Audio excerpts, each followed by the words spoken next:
मैं, आयशा, मेरे नाम की तरह ही मेरी जिंदगी भी सादगी से भरी थी।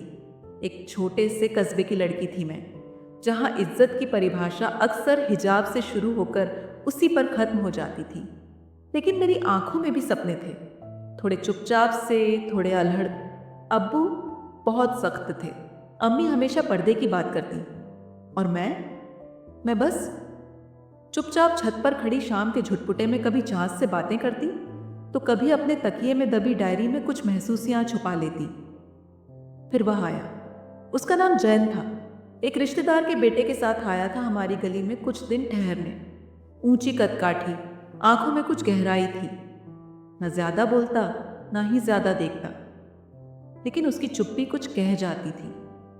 एक दिन जब मैं किताबों से भरी झोली लेकर मदरसे से लौट रही थी, वो सामने से आया। आयशा, तुम बहुत अच्छा पढ़ाती हो बच्चों को, उसने कहा।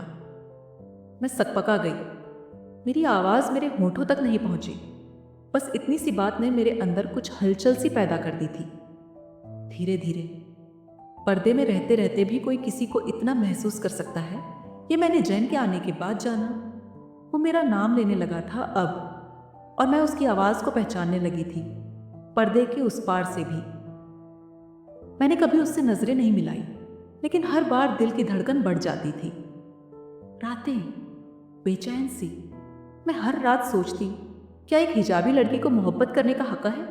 क्या पर्दे की ओट से कोई इश्क हो सकता है? और क्या मेरी ये ख्वाहिशें मेरा गुनाह बन जाएंगी?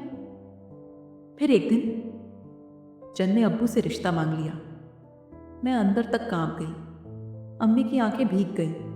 अब्बू ने कई रातें चुपचाप मस्जिद में बिताई, लेकिन फिर उन्होंने मेरा हाथ जन के हाथ में रख दिया। शायद उन्होंने मेरी आंखों में वो सब पढ़ लिया था जो मैं कह नहीं सकी थी। आज मैं जैन के साथ हूँ। पर्दा अब भी है, लेकिन अब उसके पीछे छुपा मेरा चेहरा सिर्फ उसका है। मैं अब भी कम बोलती हूँ, लेकिन उसकी आंखें मेरी जुबान बन गई हैं। कभी कभी मोहब्बत की सबसे पवित्र शक्ल चुप्पी होती है।